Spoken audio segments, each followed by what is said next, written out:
Efesios capítulo 3. Vamos a conocer hoy cuál es el gran misterio revelado por Cristo a Pablo. ¿Cuál es el gran misterio que Dios le reveló al apóstol Pablo? No cabe duda que uno de los hombres más trascendentes en la historia de la iglesia ha sido el apóstol Pablo. Un hombre con una trayectoria increíble, pero también con un antecedente bastante negro, porque él participó en la muerte de Esteban y él consintió en la muerte de este primer mártir de la iglesia, pero no solamente esto, sino que fue el principal perseguidor de la iglesia. Cristo se reveló a él, lo llamó para que fuese instrumento útil no solamente a los judíos, sino también a los gentiles. Y este gran hombre, con una página negra en su historial, Dios le revela, o Cristo le revela a él, un misterio que estuvo escondido desde todos los tiempos en Dios. Dios está dispuesto a usarnos increíblemente. Y aquí vemos un hombre con una trascendencia increíble que Dios lo llamó para entregarnos un mensaje. Y hoy voy a revelar este gran misterio, pero en primer lugar vamos a ver cómo se divide el capítulo 3 de la carta a los Efesios. En primer lugar encontramos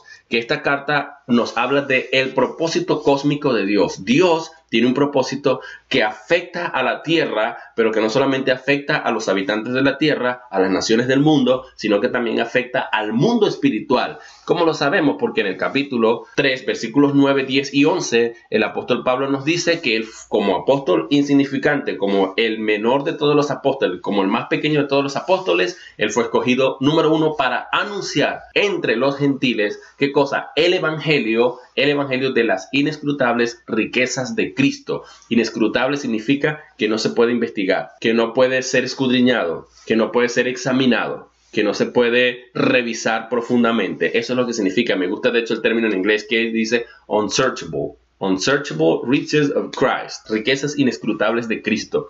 Pablo está llamado para eso. Y en segundo lugar, Pablo es llamado para aclarar a todos cuál sea la dispensación del misterio escondido desde los siglos en Dios. Es decir, Pablo es escogido para aclarar a todos cuál es esa dispensación de un misterio que estuvo escondido desde todos los siglos en Dios. ¿Para qué? Para que la multiforme sabiduría de Dios sea ahora dada a conocer por medio de la iglesia. ¿A quién? A los principados y potestades en los lugares celestiales. Y aquí vemos el propósito cósmico de Dios. Vemos a un hombre que había sido un gran pecador como el apóstol Pablo, un asesino prácticamente porque consintió en la muerte del primer mártir de la iglesia y perseguía a los cristianos. Pero Dios tuvo misericordia de él, lo llama y le dice, tengo un misterio que revelarte, tú vas a ser llamado a anunciar entre los gentiles, también entre Israel, pero más que todo entre los gentiles, es decir, entre las naciones, eso es lo que significa gentiles, el evangelio de la inescrutable riqueza de Cristo. Eres llamado para aclarar a todos cuál es el misterio que ha sido escondido en Dios por todos los siglos, pero el propósito de todo esto no solamente es afectar a las naciones, tú como apóstol a las naciones, como apóstol a los gentiles, sino también desplegar la multiforme o las distintas formas de la sabiduría de Dios que va a ser dada a conocer por medio de la iglesia.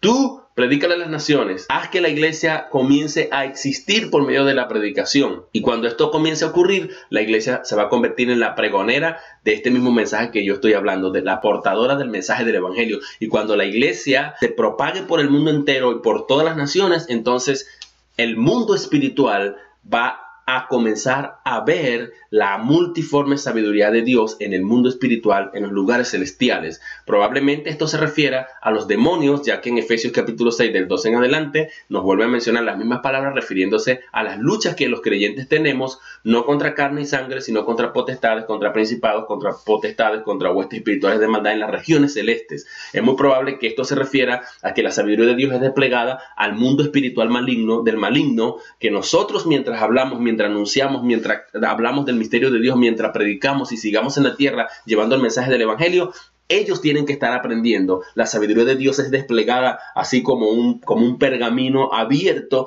Cuán sabio es Dios en su multiformidad de sabiduría. Eso es lo que nos está diciendo el apóstol Pablo. En segundo lugar, tenemos que el apóstol Pablo nos dice que algunos siervos, hablando de él particularmente, pero el principio vemos a la luz de la historia que puede aplicarse a los siervos, que algunos siervos de Dios sufren para gloria de la iglesia. ¿Cómo lo sabemos? Porque Pablo no solamente sufrió Pedro, sufrió Juan en la isla de Patmos, todos los apóstoles murieron de alguna manera tan horrenda. Algunos fueron aserrados, otros fueron crucificados, otros fueron tirados en la hoguera, otros fueron llevados al Coliseo romano como espectáculos para pelear contra las fieras, contra los gladiadores. Otros fueron aserrados, otros fueron tirados en la hoguera, otros fueron tirados en las calderas calientes, etcétera, etcétera. Murieron de muchas formas. Algunos siervos, de hecho, la iglesia está fundamentada en Cristo, pero está fundamentada sobre la base de la sangre de los mártires, comenzando con Esteban, comenzando con Cristo, pues que estamos fundamentados sobre la sangre de Cristo, pero luego Esteban como creyente y todos los miembros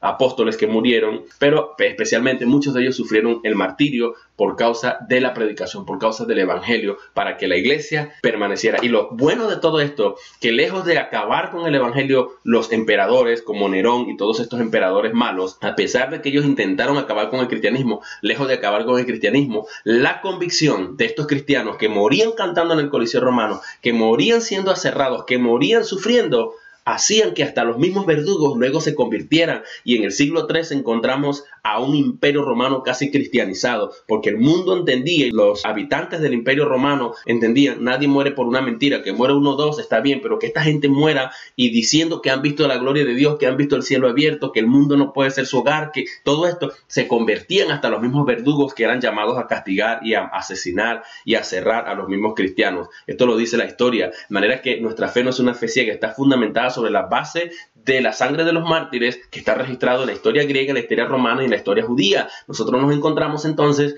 que la iglesia existe gracias a que muchos están dispuestos, han estado dispuestos a morir por la causa de Cristo. Y actualmente hay persecución en el Medio Oriente, en muchas partes del mundo. La iglesia está sufriendo, muchos cristianos por solamente alzar su bandera de cristianos están siendo perseguidos, y algunas iglesias y templos están siendo destruidos, pero la iglesia sigue propagándose y ahora hay muchos más cristianos todavía. ¿Por qué? Porque algunos siervos están llamados a sufrir. Mira lo que dice el apóstol Pablo en el versículo 1. Él dice que él es prisionero de Cristo, aunque estaba en una cárcel física. Él dice, no, la verdadera cárcel que me tiene atrapado es Cristo. Cristo Jesús, pero por vosotros los gentiles. Es decir, él no se está quejando, él está mostrando una satisfacción de estar sufriendo por la causa de Cristo, porque más allá de la causa de Cristo, estaba sufriendo por los gentiles que ahora se estaban convirtiendo a Cristo. Y en segundo lugar nos dice que no desmayen a causa de sus tribulaciones, porque dice, porque por vosotros, mis tribulaciones son por vosotros, las cuales son vuestra gloria. Es decir, sufría,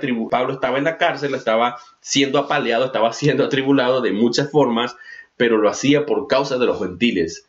Pero decía que este sufrimiento de él traía gloria a los gentiles. De manera que algunos siervos de Dios, especialmente los pastores, ¿cómo sufrimos nosotros los pastores? Pero la gente que muchas veces comparten el pan con nosotros, la gente que muchas veces nos visitan y pasan un tiempo con nosotros, la gente que muchas veces ha sido educada, formada por medio de los pastores, los creyentes que muchas veces han compartido con nosotros de muchas formas y han seguido nuestras pisadas por mucho tiempo o por algún tiempo, de repente se fueron y ya dejaron de apoyarnos, ya dejaron de seguirnos y ya nos traicionaron. Y a veces nos toca encontrar creyentes que uno se entera que se van y se van hablando mal de uno en vez de enfrentarse, porque nos abrimos a ofrecer amistad a todos los que van a nuestras congregaciones. Y muchas veces las personas, en vez de tenernos confianza, viendo que somos amigos, en vez de acercarse, mire, no me siento satisfecho aquí, me voy a ir por esto o aquello, prefieren tomar decisiones antes de comunicarnos a nosotros cualquier decisión que van a tomar, y por eso muchas veces sufren y les va no tan bien,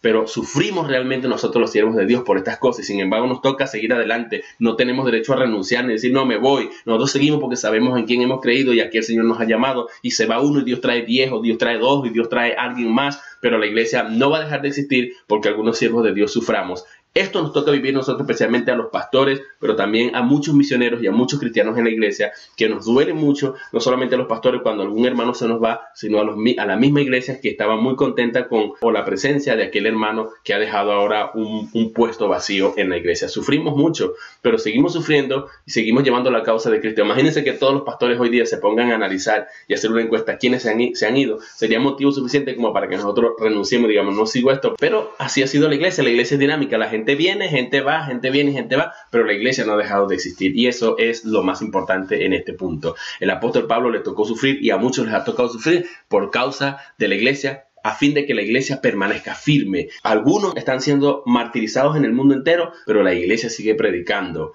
Gracias a la vida de muchos, la iglesia está floreciente. En tercer lugar, el apóstol Pablo nos dice o nos habla de el valor de la oración para la fortaleza de nuestro hombre interior, es decir, nuestra vida espiritual, y para la comprensión. Vean lo que nos dice él en los versículos 14 y 21, especialmente en el versículo 14, 18 y 19. Él nos dice en primer lugar: por esta causa doblo mis rodillas. ¿Cuál causa? Lo que nos viene diciendo anteriormente, ese hecho de que él es llamado a anunciar y a aclarar o a traer a la luz los misterios, el misterio escondido en Dios en todos los tiempos, que algunos siervos, especialmente él, sufría para que por medio de sus tribulaciones la iglesia siguiera existiendo y se fuera glorificada. Nos dice: por esta causa yo doblo mis rodillas ante el Padre de nuestro Señor Jesucristo, de quien toma nombre todas las familias de la tierra, para que os dé, dice, entre otras cosas, el ser fortalecido en el hombre interior. Cuando dice en el hombre interior se refiere a nuestra vida espiritual. Dice que Él ora para que nosotros seamos fortalecidos. Nos está dando a entender que la oración nos da fortaleza. Y en segundo lugar, la oración nos hace comprender para que seáis plenamente capaces, versículo 18 y 19, seáis plenamente capaces de comprender la anchura, la longitud, la profundidad y la altura, y de conocer el amor de Cristo. Muchas veces no llegamos a conocer el amor de Cristo, ni llegamos a comprender la inconmensurable gracia de Dios mostrada en Cristo Jesús. ¿Cuál es la anchura, la longitud, la profundidad y la altura? 4 dimensiones inescrutables del amor de Dios, del amor de Cristo, de la gracia de Dios. Vean, el amor de Dios es alto, el amor de Dios es ancho, el amor de Dios es largo, el amor de Dios es profundo. Eso es lo que nos está diciendo, es 4 dimensiones del amor de Dios, y nos está diciendo: ustedes no van a llegar a comprender esto a menos que oremos. Por eso, por esta causa, por la causa anterior de todo lo que yo les vengo diciendo, yo doblo mis rodillas, pero también por estas causas que vienen, para que seáis plenamente capaces. Pablo no quiere que nosotros apenas seamos capaces de comprender, quiere que plenamente comprendamos cuál sea la anchura, la longitud, la profundidad y la altura, y de conocer el amor de Cristo. Él quiere que nosotros entendamos las dimensiones del amor, de la gracia, de la misericordia de Cristo, del cual nos viene hablando en el capítulo 1 y 2, de la gracia inescrutable, de las riquezas de gracias que existen, y del amor y de la misericordia, o las riquezas o las ricas misericordias de nuestro Señor, que son profundas. Eso solamente se puede entender cuando doblamos nuestras rodillas, cuando los hombres de Dios doblan sus rodillas, cuando oramos por los otros. Si usted quiere que alguien comience a entender cuánto Dios le ama, ore por esa persona, ore por tu hermano, porque aunque estemos en la iglesia, muchas veces no vamos a ser capaces de entender plenamente hasta que doblemos nuestras rodillas. ¿Y cuál es ese gran misterio?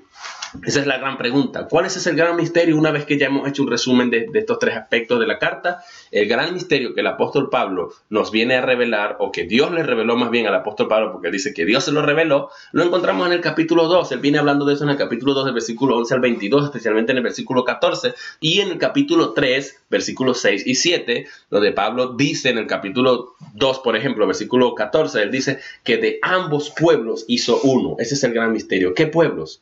Israel y los gentiles. Dios derrumbó la separación, el muro de separación que había entre nosotros, la pared intermedia. Por medio de Jesucristo, de ambos pueblos hizo uno. Nosotros, que éramos llamados incircunciso o incircuncisión, en una manera suave y eufémica para que no fuera tan malsonante, el apóstol dice: éramos llamados incircuncisos, pero lo que realmente quiere decir que nosotros éramos llamados perros, éramos llamados hijos del diablo, éramos llamados paganos, éramos llamados cuanto calificativo negativo ustedes se pueden imaginar. El apóstol Pablo dice: eso éramos nosotros, así éramos considerados nosotros por el mismo Israel, por la misma circuncisión que era Israel mismo. Pero ahora Cristo, en su carne, en su sacrificio, rompe esa pared intermedia, y de ambos pueblos hizo uno. Y el apóstol Pablo nos dice en el capítulo 3, versículo 6, dice que los gentiles son coherederos y miembros del mismo cuerpo. Es decir, si dice que somos coherederos, es porque existía un pueblo heredero que era el pueblo de Israel. Pero Dios ahora le está revelando al apóstol Pablo que la iglesia ahora es coheredero. Co significa que participa como heredero de los mismos herederos que es Israel. Es decir, somos acompañantes de Israel ahora, porque somos un solo pueblo ahora. Y dice que somos miembros del mismo cuerpo, es decir, el cuerpo de Cristo, que es la iglesia. De ambos pueblos Dios constituyó la iglesia. En pocas palabras, vamos a mostrarlo acá. Existían 2 civilizaciones en la antigüedad: Israel y los gentiles. Decir Israel es el pueblo de Israel, los judíos, el pueblo hebreo en el Medio Oriente, y que Dios llama a Abraham y le dice: en ti serán benditas todas las naciones de las tierras.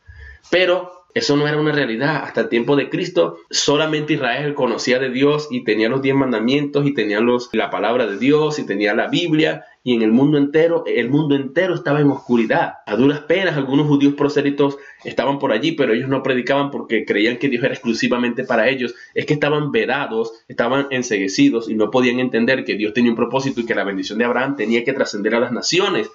Pero los gentiles eran las naciones enteras y Dios dice que ahora las naciones, este es el misterio, los gentiles o las naciones son ahora coherederas o somos coherederos y miembros del mismo cuerpo, es decir, de la iglesia. Dios hizo de ambos pueblos, Israel y gentiles, Israel y todas las naciones fuera de Israel, hizo un solo cuerpo llamado el cuerpo de Cristo.